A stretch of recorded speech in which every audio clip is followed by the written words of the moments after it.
بسم الله الرحمن الرحيم. ياسين والقرآن الحكيم إنك لمن المرسلين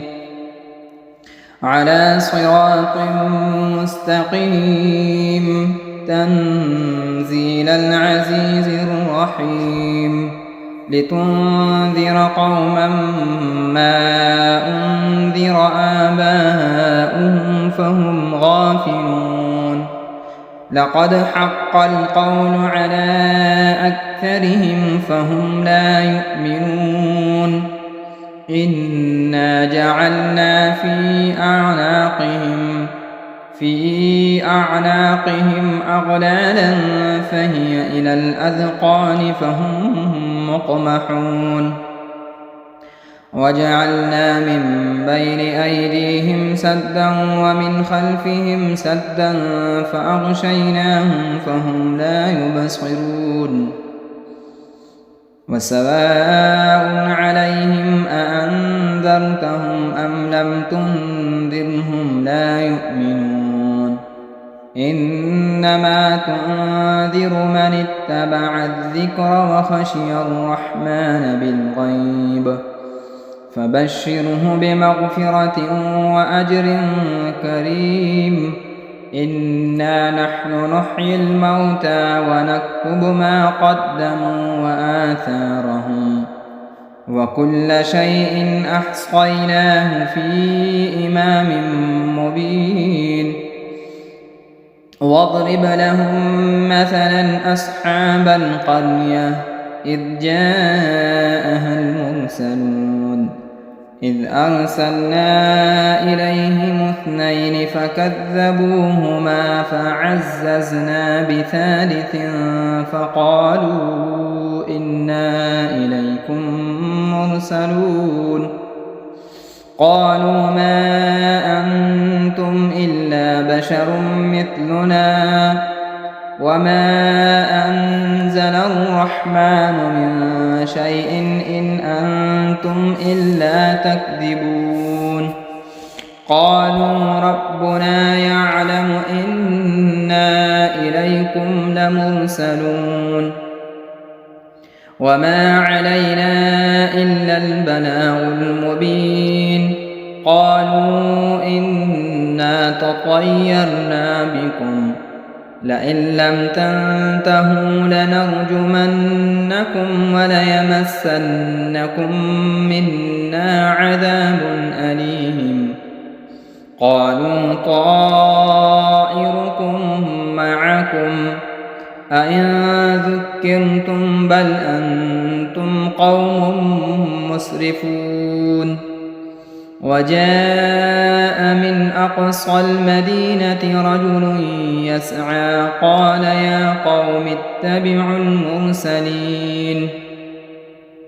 اتبعوا من لا يسألكم أجرا وهم مهتدون وما لي لا أعبد الذي فطرني وإليه ترجعون أأتخذ من دونه آلهة إن يردني الرحمن بضر لا تغن عني شفاعتهم شيئا ولا ينقذون إني إذا لفي ضلال مبين إني آمنت بربكم فاسمعون قيل ادخل الجنة قال يا ليت قومي يعلمون بما غفر لي ربي وجعلني من المكرمين وما أنزلنا على قومه من بعده من جند من السماء وما كنا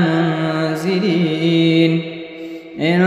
كانت إلا صيحة واحدة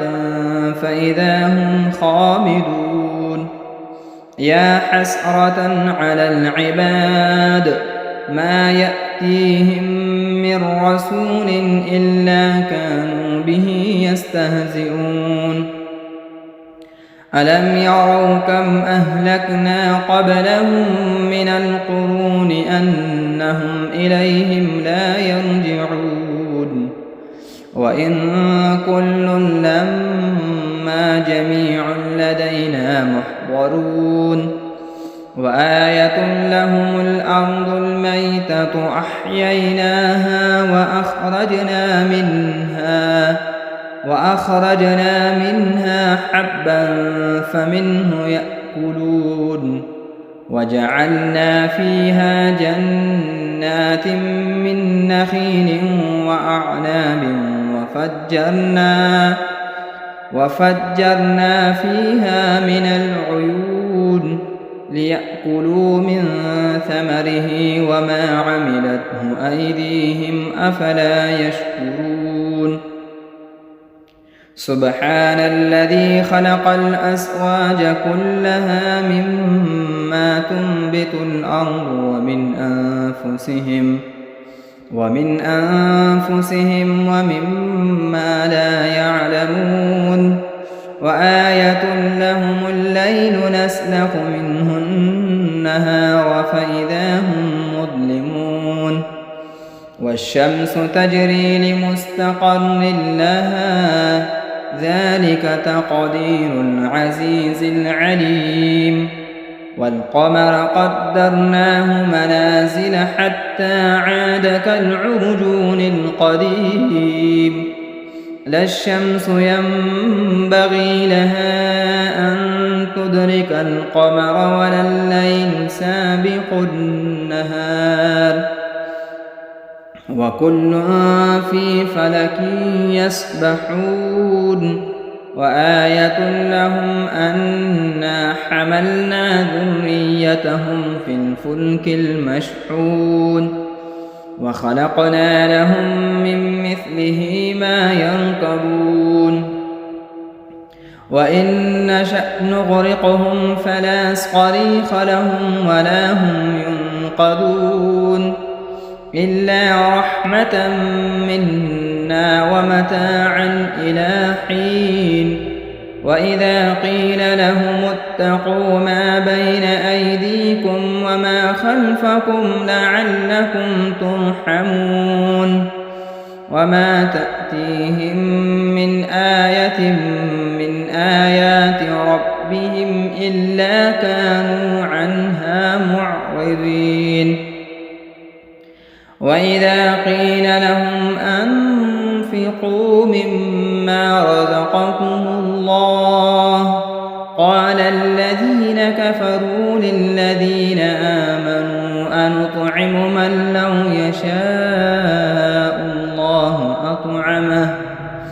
إن أنتم إلا في ضلال مبين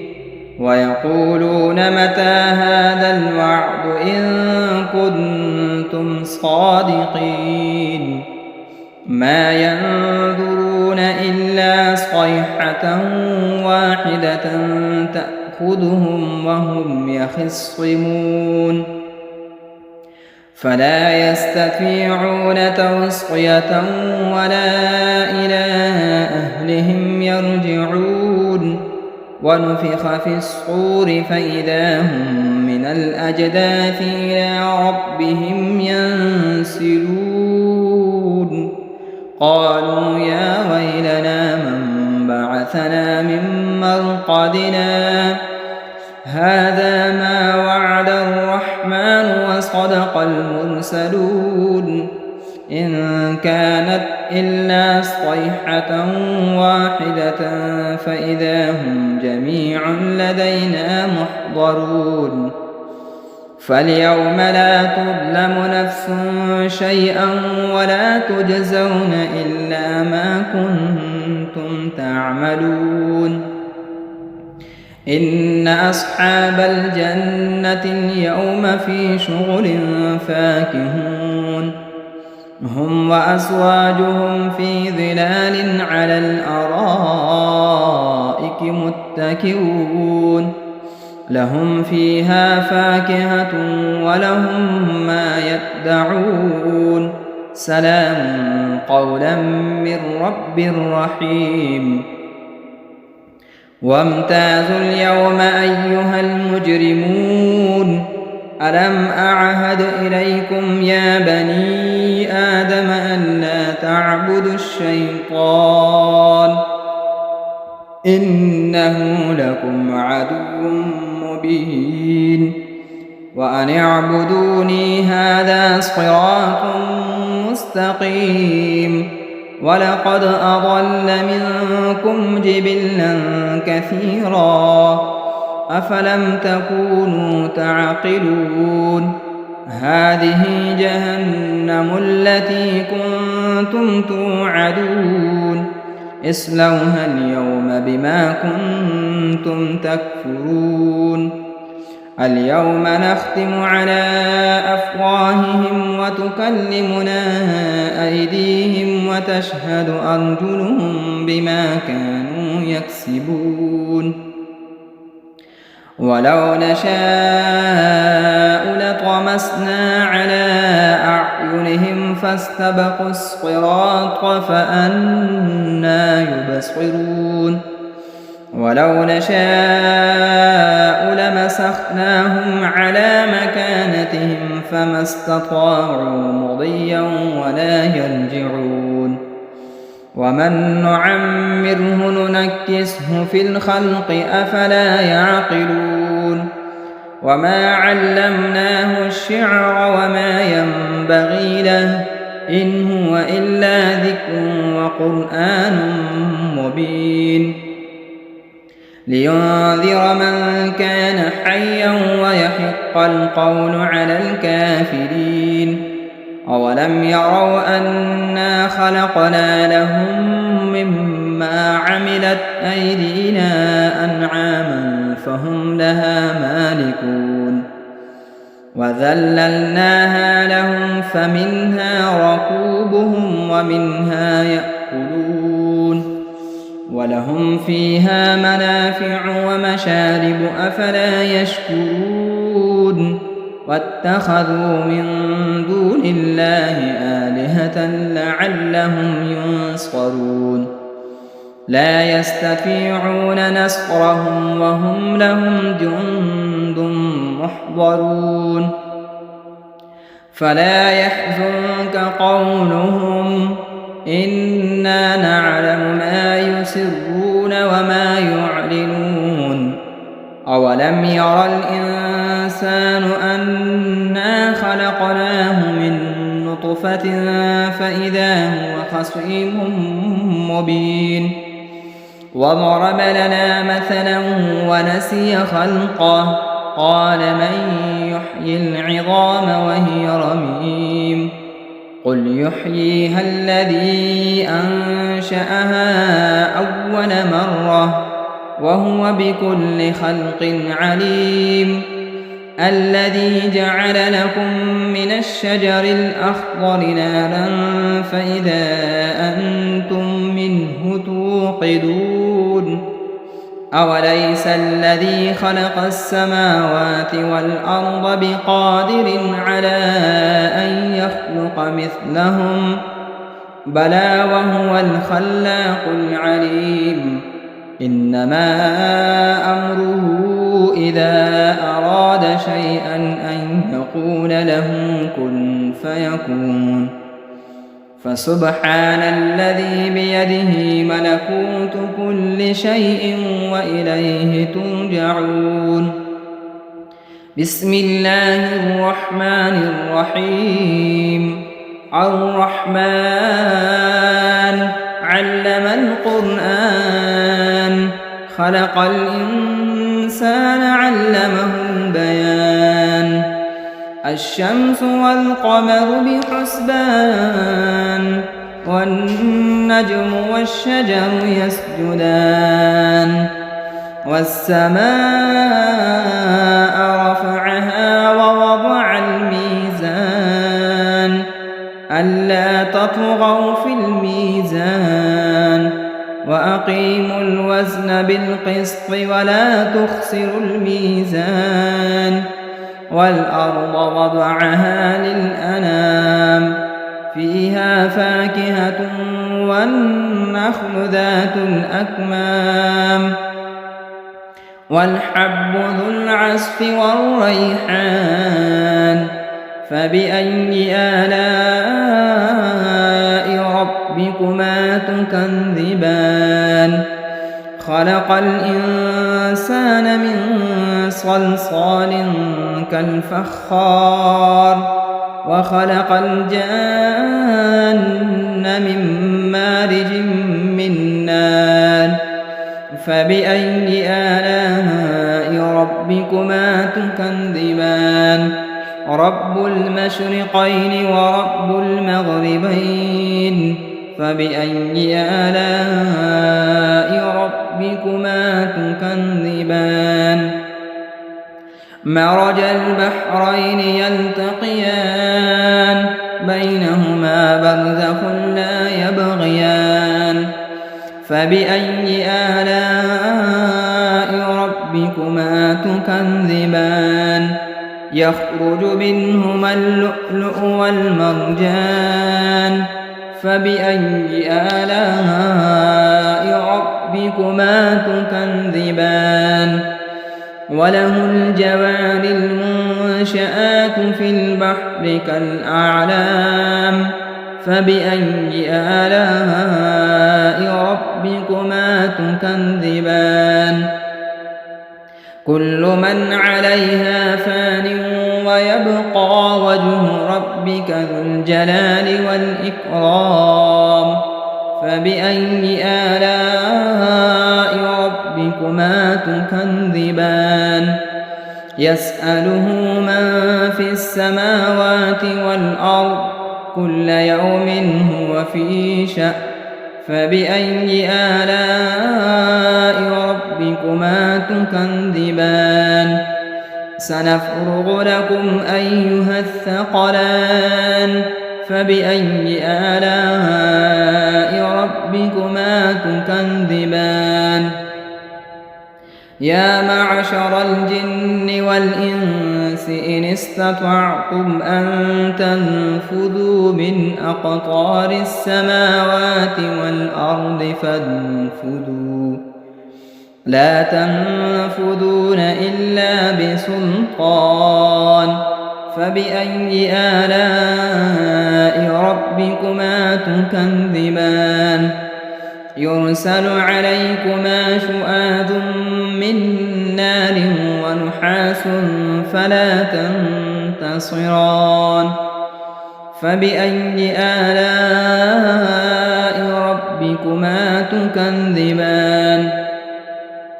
فإذا انشقت السماء فكانت وردة كالدهان فبأي آلاء ربكما تكذبان فيومئذ لا يسأل عن ذنبه إنس ولا جان فبأي آلاء ربكما تكذبان يعرف المجرمون بسيماهم فيؤخذ بالنواصي والأقدام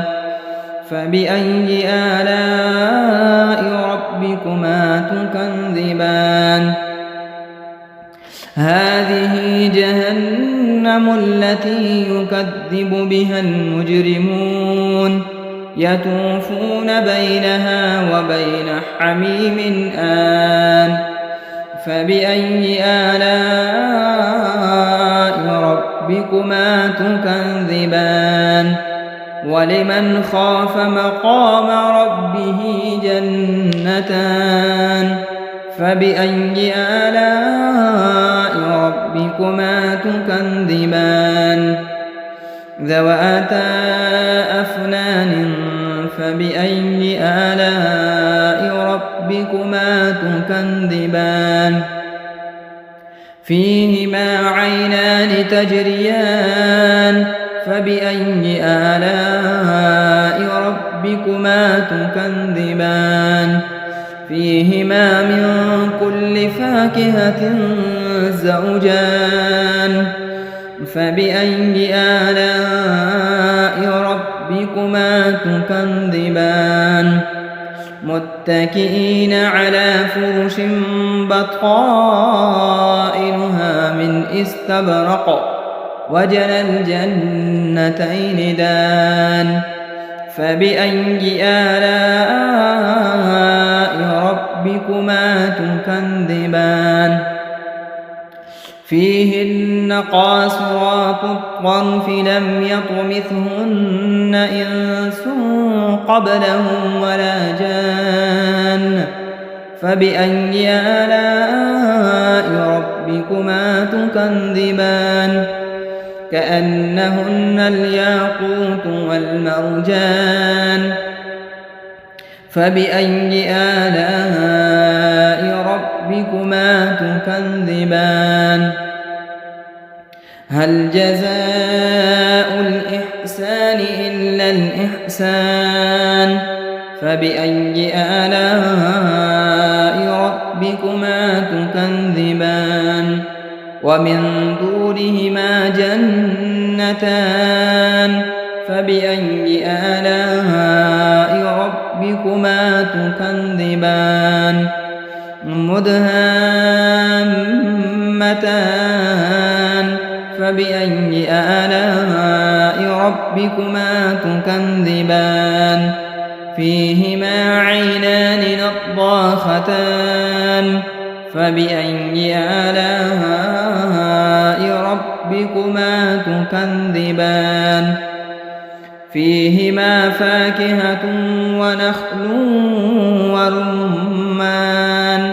فبأي آلاء ربكما تكذبان فيهن خيرات حسان فبأي آلاء ربكما تكذبان حور مقصورات في الخيام فبأي آلاء ربكما تكذبان لم يطمثهن إنس قبلهم ولا جان فبأي آلاء ربكما تكذبان متكئين على رفرف خضر وعبقري حسان فبأي آلاء ربكما تكذبان تبارك اسم ربك ذي الجلال والإكرام بسم الله الرحمن الرحيم إذا وقعت الواقعة ليس لوقعتها كاذبة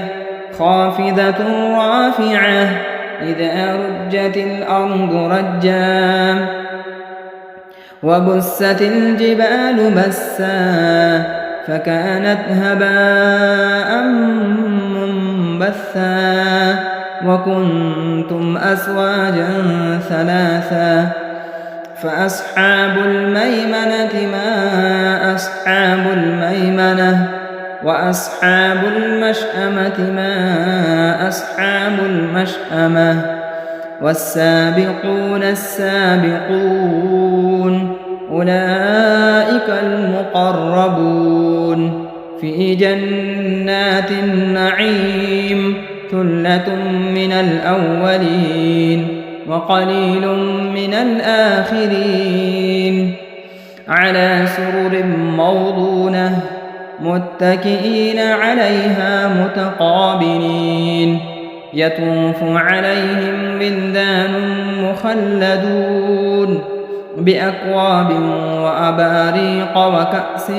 من معين لا يصدعون عنها ولا ينزفون وفاكهة مما يتخيرون ولحم طير مما يشتهون وحور عين كأمثال اللؤلؤ المكنون جزاء بما بما كانوا يعملون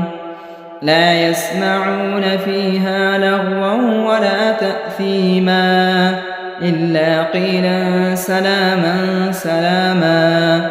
وأصحاب اليمين ما أصحاب اليمين في سدر مخضود وطلح منضود وظل ممدود وماء مسكوب وفاكهة كثيرة لا مقطوعة ولا ممنوعة وفرش مرفوعة إنا أنشأناهن إنشاء فجعلناهن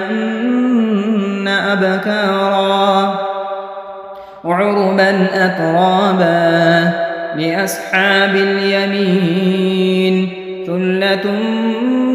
من الأولين وثلة من الآخرين وأصحاب الشمال ما أصحاب الشمال في سموم وحميم وظل من يحموم لا بارد ولا كريم إنهم كانوا قبل ذلك مترفين وكانوا يصرون على الحنث العظيم وكانوا يقولون أئذا متنا وكنا ترابا وعظاما أئنا لمبعوثون أو آباؤنا الأولون قل إن الأولين والآخرين لمجموعون إلى ميقات يوم معلوم ثم إنكم أيها الضالون المكذبون لآكلون من شجر من زقوم فمالئون منها البطون فشاربون عليه من الحميم فشاربون شرب الهيم هذا نزلهم يوم الدين نحن خلقناكم فلولا تصدقون أفرأيتم ما تمنون أأنتم تخلقونه أم نحن الخالقون نحن قدرنا بينكم الموت وما نحن بمسبوقين على أن نبدل أمثالكم وننشئكم فيما لا تعلمون ولقد علمتم النشأة الأولى فلولا تذكرون أفرأيتم ما تحرثون أأنتم تزرعونه أم نحن الزارعون لو نشاء لجعلناه حطاما فظلتم تفكهون إنا لمغرمون بل نحن محرومون أفرأيتم الماء الذي تشربون أأنتم أنزلتموه من المزن أم نحن المنزلون لو نشاء جعلناه أجاجا فلولا تشكرون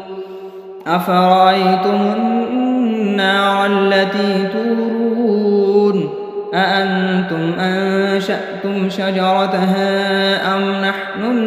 المنشئون نحن جعلناها تذكرة ومتاعا للمقوين فسبح باسم ربك العظيم فلا أقسم بمواقع النجوم وإنه لقسم لو تعلمون عظيم إنه لقرآن كريم في كتاب مكنون لا يمسه إلا المطهرون تنزيل من رب العالمين أفبهذا الحديث أنتم مدهنون وتجعلون رزقكم أنكم تكذبون فلولا إذا بلغت الحلقوم وأنتم حينئذ تنظرون ونحن أقرب إليه منكم ولكن لا تبصرون فلولا إن كنتم غير مدينين ترجعونها إن كنتم صادقين فأما إن كان من المقربين فروح وريحان وجنة نعيم وأما إن كان من أصحاب اليمين فسلام لك من أصحاب اليمين وأما إن كان من المكذبين الضالين فنزل من حميم وتصلية جحيم إن هذا لهو حق اليقين فسبح باسم ربك العظيم بسم الله الرحمن الرحيم تبارك الذي بيده الملك وهو على كل شيء قدير الذي خلق الموت والحياة ليبلوكم أيكم أحسن عملا وهو العزيز الغفور الذي خلق 7 سماوات طباقا ما ترى في خلق الرحمن من تفاوت فارجع البصر هل ترى من فتور ثم ارجع البصر كرتين ينقلب إليك البصر خاسئا وهو حسير ولقد زينا السماء الدنيا بمصابيح وجعلناها رجوما للشياطين وأعتدنا لهم عذاب السعير وللذين كفروا بربهم عذاب جهنم وبئس المصير إذا ألقوا فيها سمعوا لها شهيقا وهي تفور تكاد تميز من الغيظ كلما ألقي فيها فوج سألهم خزنتها ألم يأتكم نذير قالوا بلى قد جاءنا نذير فكذبنا وقلنا ما نزل الله من شيء إن أنتم إلا في ضلال كبير وقالوا لو كنا نسمع أو نعقل ما كنا في أصحاب السعير فاعترفوا بذنبهم فسحقا لأصحاب السعير إن الذين يخشون ربهم بالغيب لهم مغفرة وأجر كبير وأسروا قولكم أو اجهروا به إنه عليم بذات الصدور ألا يعلم من خلق وهو اللطيف الخبير هو الذي جعل لكم الأرض ذلولا فامشوا في مناكبها وكلوا من رزقه وإليه النشور أأمنتم من في السماء أن يخسف بكم الأرض فإذا هي تمور أم أمنتم من في السماء أن يرسل عليكم حاصبا فستعلمون كيف نذير ولقد كذب الذين من قبلهم فكيف كان نكير أولم يروا إلى الطير فوقهم صافات ويقبض ما يمسكهن إلا الرحمن إنه بكل شيء بصير أمن هذا الذي هو جند لكم ينصركم من دون الرحمن إن الكافرون إلا في غرور أمن هذا الذي يرزقكم إن أمسك رزقه بل لجوا في عتو ونفور أفمن يمشي مكبا على وجهه أهدى أمن يمشي سويا على صراط مستقيم قل هو الذي أنشأكم وجعل لكم السمع والأبصار والأفئدة قليلا ما تشكرون قل هو الذي ذرأكم في الأرض وإليه تحشرون ويقولون متى هذا الوعد إن كنتم صادقين قل إنما العلم عند الله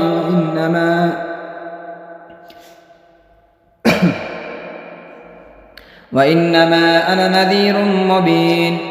فلما رأوه زلفة سيئت وجوه الذين كفروا وقيل هذا الذي كنتم به تدعون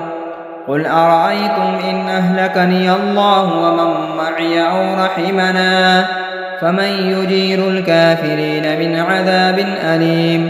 قل هو الرحمن آمنا به وعليه توكلنا فستعلمون من هو في ضلال مبين